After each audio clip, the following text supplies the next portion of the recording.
Hello and welcome to another Atypical Philosopher video with myself, Jonathan M.S. Pearce. We're going to have a walk through the front lines, but I am going to talk about something a little bit different to begin with and also react to comments that you guys have said in the threads. I do try and read as many as I can.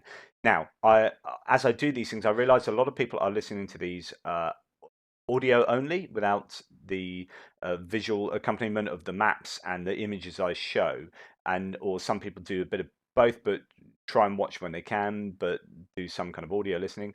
I will try and explain the things I am showing you a little bit better, and hopefully it won't seem too obvious, but I'll just talk through things more than I often do in a kind of visual capacity. Okay, so there is that.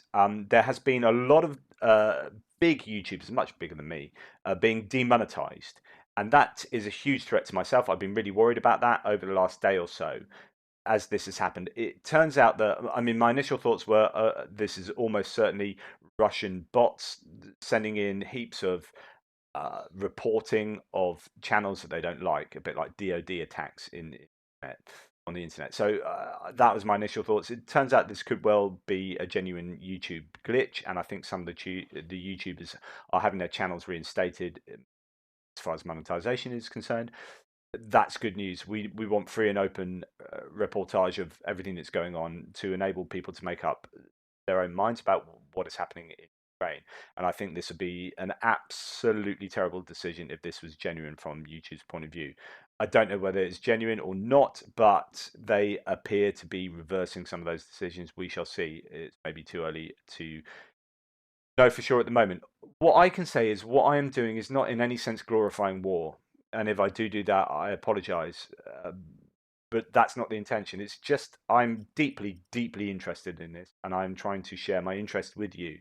I don't think I've shown anything that's particularly egregious or unnecessarily violent or anything. There are obviously images and video of things getting blown up, and quite often that will involve the death of other human beings. But I'm doing that in a sense to explain rather than to go woohoo or hey, this is awesome. And if I do anything like that, then call me out for sure. Um, I really wanted to say that this is at least my channel. Yes, I'm evidently pro Ukraine because I feel that Russia have invaded Ukraine, and that is basically criminal and worse. But I am also trying to be as objective as possible, given that bias that I naturally have. As a philosopher, we talk about confirmation bias all the time when we deal with the information we are given and that we pore over. And the problem, the confirmation bias, is ascribing greater value to a piece of information that supports your own worldview, and ascribing less value to information that is contrary to your worldview, and therefore there's an imbalance and a very subjective evaluation of information and sources. The best we can do is to be aware of this, really, to try and mitigate that as much as possible. But none of us will ever be free of confirmation bias, annoying as that is. So there is that. Other people have said they don't like my ugly mug in the corner here. I do that so that I try and generate some kind of connection with my viewers. You know who I am. This is me. I'm doing this. Maybe I will try and get rid of the that image, this image here, at certain points when there's maps that need this part to be seen. Sometimes I forget that I'm here, and I might use the cursor over. Oh goodness, over here, right? And I'll have the cursor underneath my video. I apologize. It's just me being rubbish. But I will keep myself there. It's not because I'm vain. I mean, look at me, vain of you and me, right? But it's just a kind of way of connecting. Hey, this is me, and let's build up a community type thing. What other stuff can I say? Please, I am just a random dude on the internet doing this, so I'm no expert. There are some brilliant expertise coming in the threads, and I hopefully react to that and take that on board. And it's about us getting to some more accurate understanding of the truth of what is taking place. And I hope you understand that. Okay.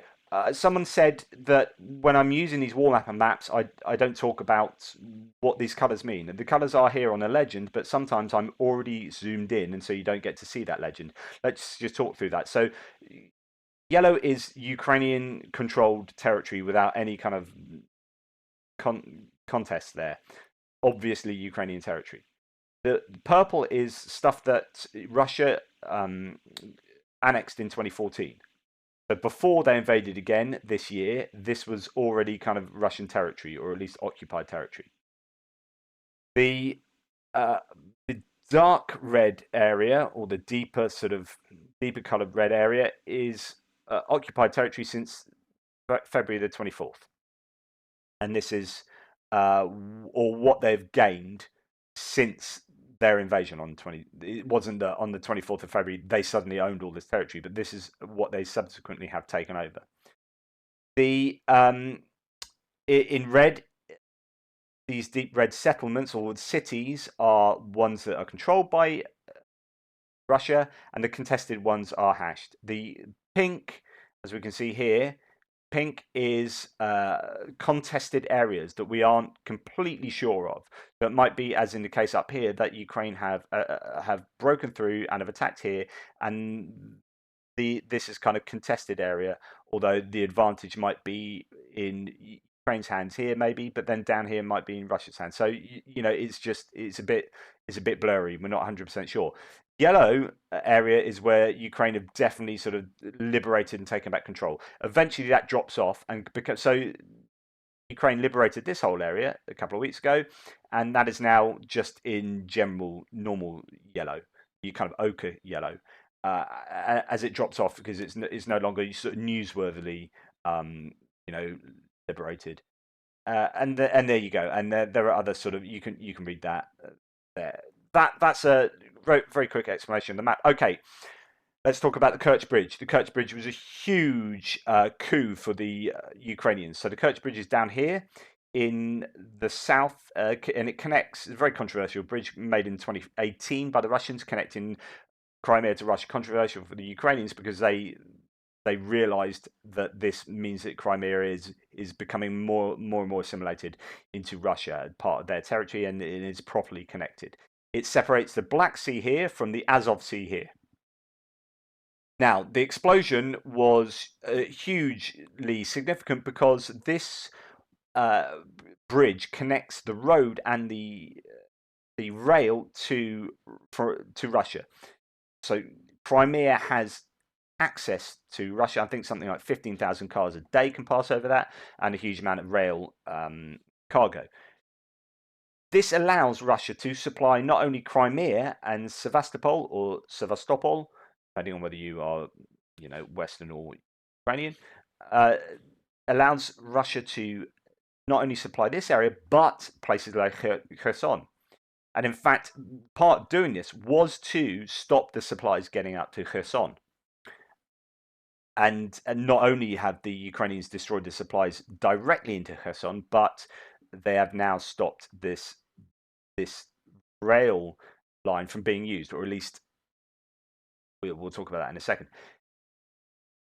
So that is massively important. This has forced Russia, or this therefore would force Russia to use this much longer and more complex rail network coming through Donetsk, down through the Zaporizhzhia Oblast and into the Kherson Oblast. What didn't hit the news as much is that the Ukrainians, this is why we're pretty certain, or I'm pretty certain, this was a concerted Ukrainian strategic hit, is that there was another rail junction here that was hit at the same time. Okay, and this is just southeast of Donetsk in Ilovaisk. Okay, here it is on a map here. So you've got Donetsk here, and you've got Ilovaisk there. That is a rail hub, as you can see from here. So if I zoom in, it's not labeled on this map, but the hub is there as far as I can tell. Okay, so this is a hub that facilitates Russia getting in goods from Russia and then sending them westwards through Zaporizhzhia. If you take this out, then and you take Crimea out, it means Kherson can't be supplied from Russia. Yes, you've got all these sort of rail, but these are under fire control. This is right in the mix here. So really, this is actually a very important rail hub. Okay, so what happened? Well, Russia hit that, and this was, reported on social media, but it didn't hit the news in the same way that Crimea because that's such an iconic bridge. But this was super, super important. The armed forces of Ukraine launched a strike on Ilovaisk in temporarily occupied Donetsk region last night. A rail yard was targeted, containing fuel cards and belated Russian soldiers. That you will see these kind of very strategic hits taking place. What it looks like has happened in retaliation to the Crimea hit is that Zaporizhzhia has been hit big time by a whole bunch of rockets, and they're tending to use the S-300 surface-to-air missiles. I talked about these before. They are surface-to-air missiles. They're not ground-based missiles. You can use them to do that.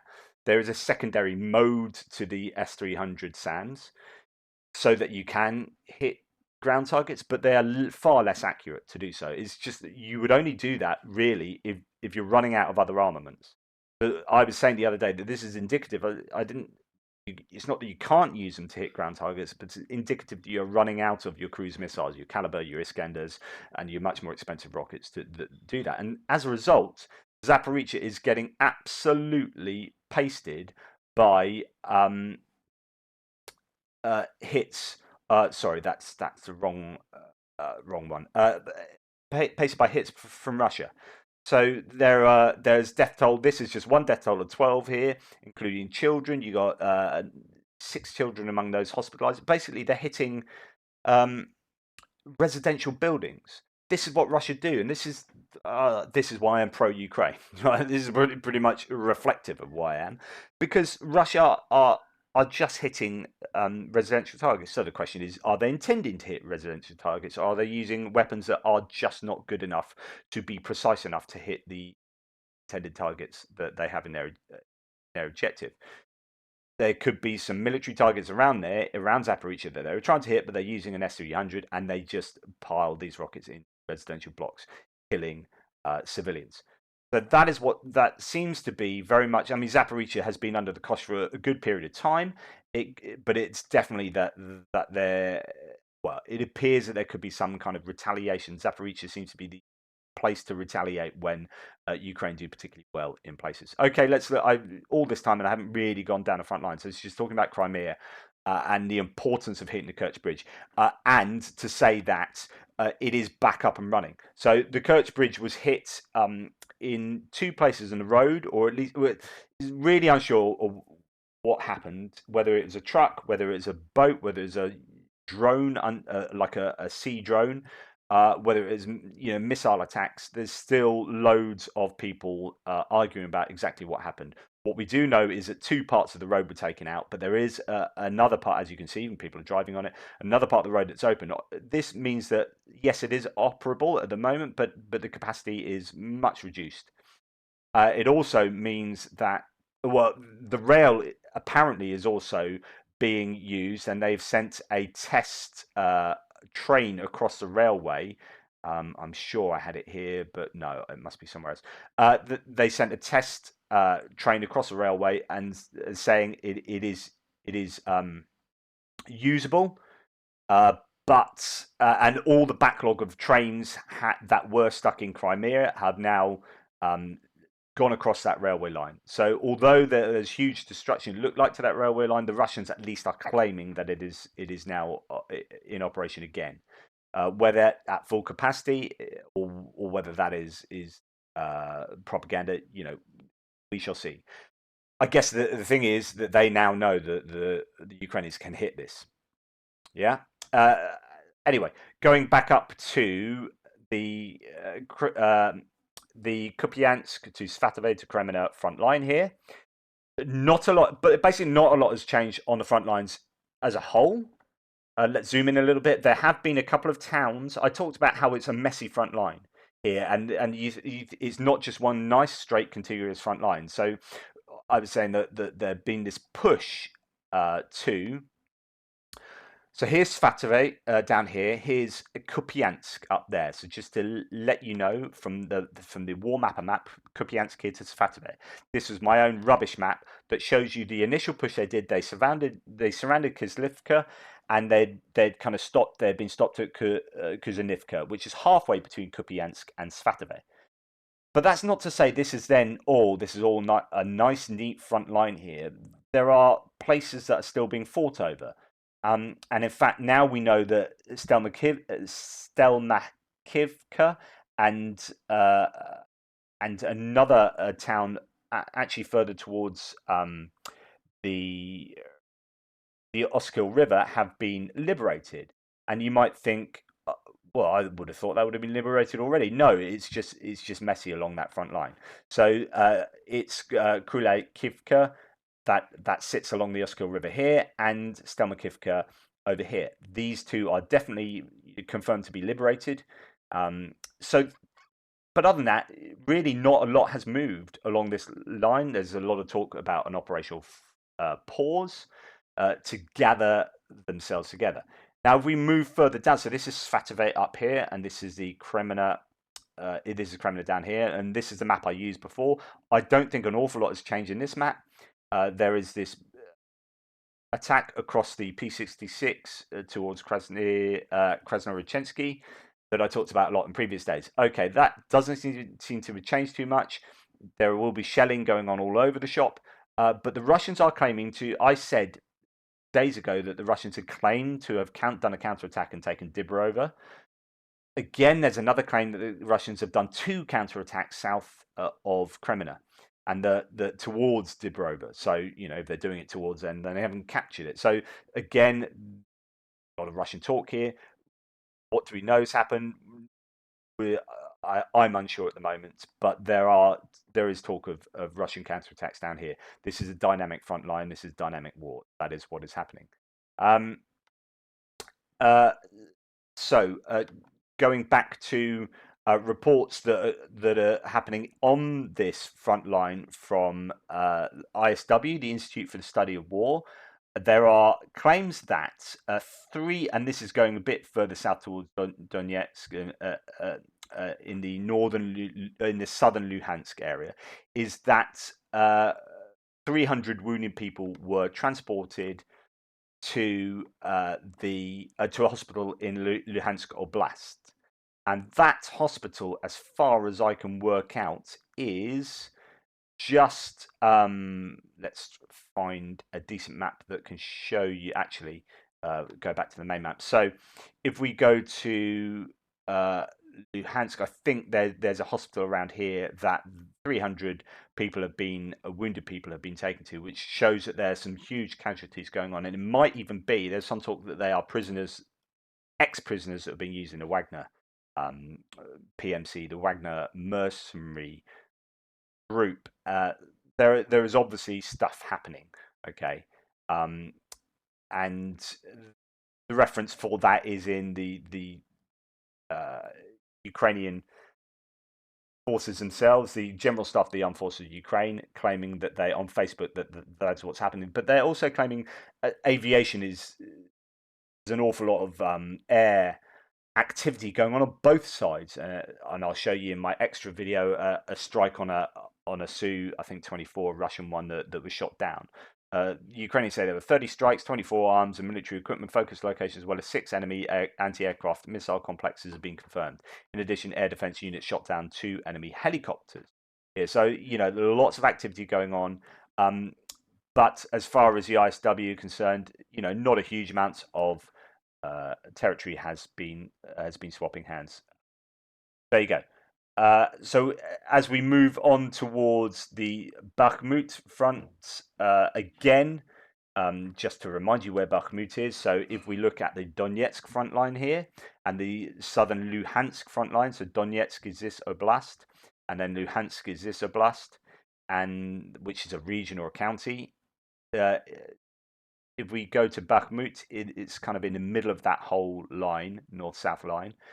And that has been under quite a bit of pressure for a long time from mainly the Wagner mercenary group. And they are making a little bit of progress in that area. So again, we talked about Zaporizhzhia being contested, and it looks like Zela Dolina and Odradivka have fallen to Russians. But again, fog of war, exactly what's going on, not 100% sure. We also have Pisky, which is an area just on the western side of the city of Donetsk. They are pushing in that area as well. As you can see, all these red arrows here, which is then pushing out.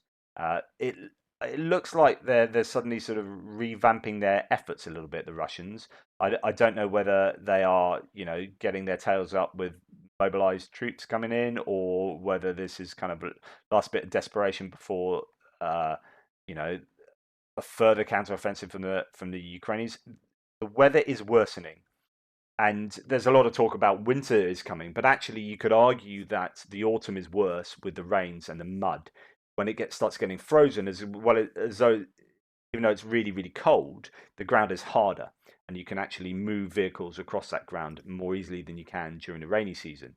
The Rasputitsa, which is the famous Ukrainian mud that happens in spring and autumn, is a very difficult thing to contend with. Okay, so there is talk perhaps about Ukrainians making a bid for Melitopol, or down through the Zaporizhzhia front. There was talk previously about forces amassing and making a bid for Mariupol.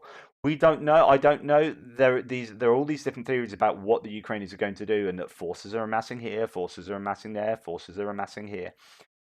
We shall see. They're pretty good at keeping things tight. That's called operational security. We shall see in the coming days. This pause, some people are criticizing Ukrainians for this pause, but they will be preparing for something and making sure their forces are in the right place to do the right thing. Okay, so we go down to Kherson. Not a lot of movement in Kherson. Again, the concentration is on this little salient, which is very close to Kherson city itself. But realistically, not a lot of. This is back on that northern part here, just north of Milove, going on to Brzezinski. So Milove to Brzezinski. Again, just not a lot of news really coming out of here.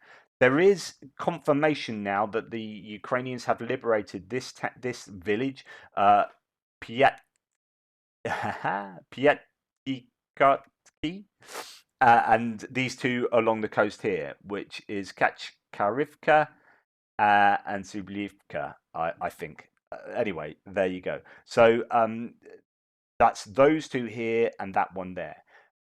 This is my line. That blue line goes across here and has been sort of line that a lot of people have been talking about.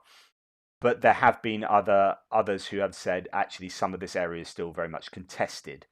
But there is visual confirmation now that these three little settlements have been liberated. So that's there, and up here. But I'm still happy to say that there's going to be broadly a defensive line around here. So the criticism of Ukrainians is that this is giving the Russians a chance to dig in, that literally dig in, build trenches, very much World War One style, build trenches and create a defensive line that's far more prepared and will be much more difficult to overcome. The question is, were the Ukrainian forces, fighting is tiring. You need food, you need rest, and you need, to be able to function as a human body, right? And so when you have a 2 day to a week lightning bunch of progress, actually it takes its toll. You need quality rotation to be taking place. Well, if that isn't happening because it's all happening so quickly and you're making advances, then at some point you've got to stop and regroup and gather your senses and gather your energy before you do it all again. Or you rotate and someone else does it again. So the question is, did they have to do that? Had they made a mistake in not continuing their attacks and giving the Russians a huge opportunity to regroup themselves and to set up defensive lines? Truth will come out in a wash. Anyway, stuff is happening, I'm sure, but just there's not a lot of territory swapping hands. So the last thing I want to say is that this is just another great example of Ukraine shaping the conflict. They're doing stuff up north. They're trying to find a weak spot around Svatove. Okay, so they're north and south of Svatove. They're trying to find a weak spot there, take out that hub, move around here, and they're also, doing stuff down in Kherson. But they're then hitting logistics hubs in very important places, making the Russians worry about whether they're going to hit at Mariupol or Melitopol. Meanwhile, the Russians are just banging their head against a brick wall over here. So this is the Ukrainians being clever. Phillips O'Brien has a really, really good thread today that goes through all of this and talk about how the supplies really will affect the army, and that this is all causing them. I talked about this the other day about how Russia doesn't have problems; it has dilemmas. So it can't solve these problems and come out with a net benefit. Like every option they have gives them a net negative, which is the least worst option for them to take. And this is what Ukraine is forcing them to do. At the moment, well, okay, so we've got the Kerch bridge maybe working, but it can only take this amount of freight with this amount of weight, and then we have to do they bombed up here, and then every option seems just a bad option. And as Phillips O'Brien sort of concludes, for the Russian forces in Kherson, this must be very, very worrying. They've already suffered through a major withdrawal this week. They have been forced to pull back from a large area to the north on the west bank of the Dnipro. What the Ukrainians probably don't want is a full withdrawal. Having a large Russian force on the west bank of the Dnipro provides them with a vulnerable Russian target for their superior ranged weaponry. Indeed, they probably want the Russians, uh, and he's obviously given all of this. The Russians are running short of good troops and equipment, so good so it didn't quite, he's missed off something there, but just to continue, the Russians are running short of good troops and equipment, so good for Ukraine if they deploy as much of it as they can in the most exposed position possible, Kherson, especially as at any moment the Ukrainians might be able to cut supplies there. So Ukraine is shaping the war relentlessly in their favor. They are pressing towards two strategic targets, Svatove and Kherson, that the Russians want to hold in such a way that they can continue to degrade Russian forces. I talked a lot about that over the last few weeks. It creates such a problem that Putin might rush angry, ill-prepared conscripts into action too soon. The backdrop to all of this remains the worst mass conscription process of the 20th, 21st century. So here we are. Ukraine is basically presenting the Russians with a host of bad choices, and they will have to take one. Anyway, that's broadly that. I will give you a Ukraine extra, Ukraine war update extra later today with lots of nuggets for you to get your teeth into. But for the time being, not a lot's happened, but a lot is happening always. Anyway, let me know what you think about all the things I've discussed in the comments. And for the meantime, toodle pips.